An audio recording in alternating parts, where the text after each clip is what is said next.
The trial balance. Hi, I'm Justin Lake from Think Numbers, and in this lecture we're going to go over what is a trial balance and go over all of the components of it in a practical example. I'm going to talk to you about some of the checks that you can do to ensure that the data that you're getting out of your accounting system is correct. And I'm going to tell you, as I'm going through this whole lecture, I'll explain ways that you can interpret the data to understand the various components in preparation for planning your financial statements to be prepared. So let's first jump into a real life example. This is a trial balance taken out of a system. Okay, as you can see that the report you'd be looking for in your accounting system is actually the trial balance for this particular entity, which is called ABC Company. And generally what you've got to do is run it for a particular time range.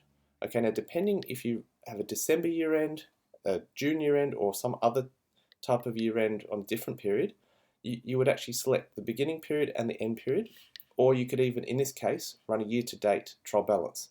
And what that actually does is the actual trial balance is always going to balance to zero, because the accounting equation assets equals liabilities plus owner's equity, everything within this trial balance, as you can see, when I sum this up, equals to zero. And that proves to me that every single one of these accounts has been mapped correctly and all transactions have been posted accurately on both sides of the equation. Okay, so we know that the report is relatively correct. Now, some of the components of this particular trial balance, down the left-hand side of this page, you can see that there's all these different accounts. Now, these are called general ledger accounts or natural accounts.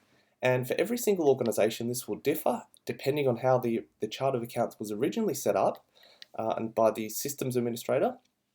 And as you can see that this relates to a different account name.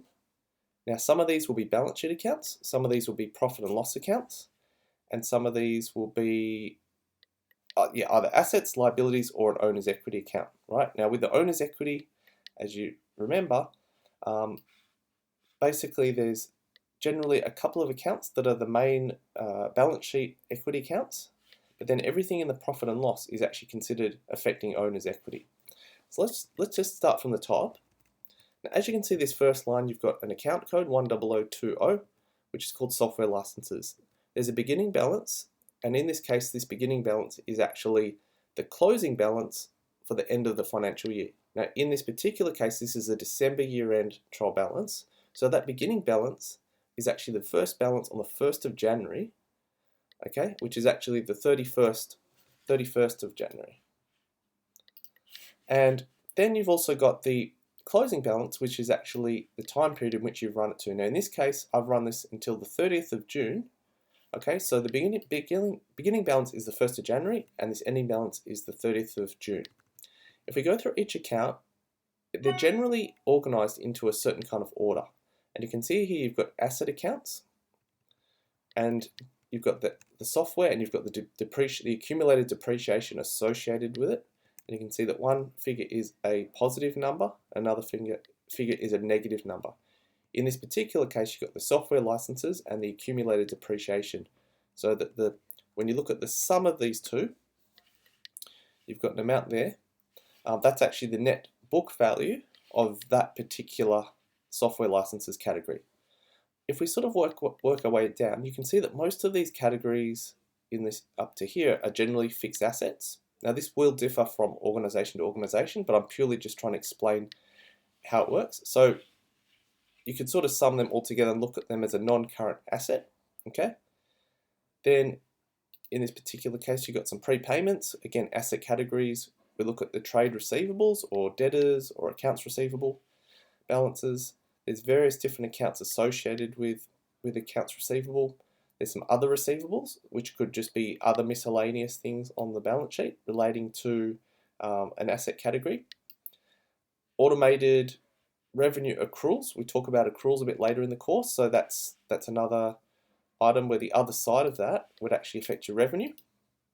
VAT or GST accounts is where the VAT or GST components collected. Bank accounts, again, we're still looking at assets, and then it jumps down to some equity accounts. So it sort of jumps in this particular example, but it's just trying to explain to you that that's actually an equity account. Then you look at some liability accounts, and this sort of goes all the way down to about this point here.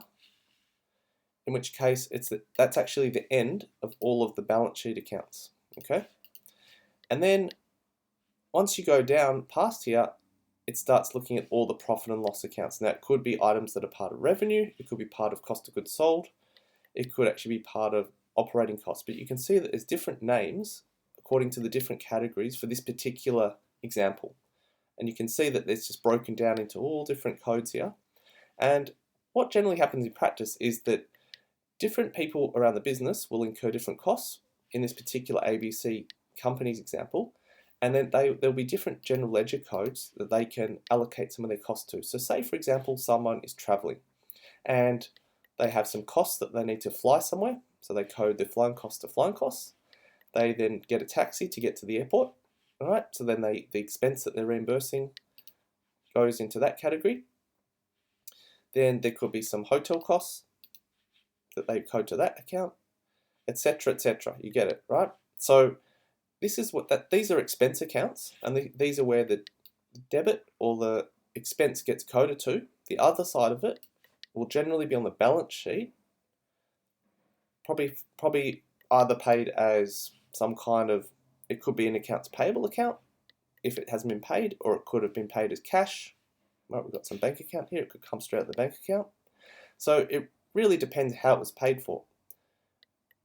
So another little trick you can do is when looking at a profit and loss, you can actually look at the sum of it, and that figure there, it's in negative figure, but that's actually a profit. If it's negative on the balance sheet, on the profit and loss, that actually means it's a profit. If it's a positive number, it's in debit, and it's actually a loss. So in this particular case, this year-to-date profit is 2.596 million for this particular entity.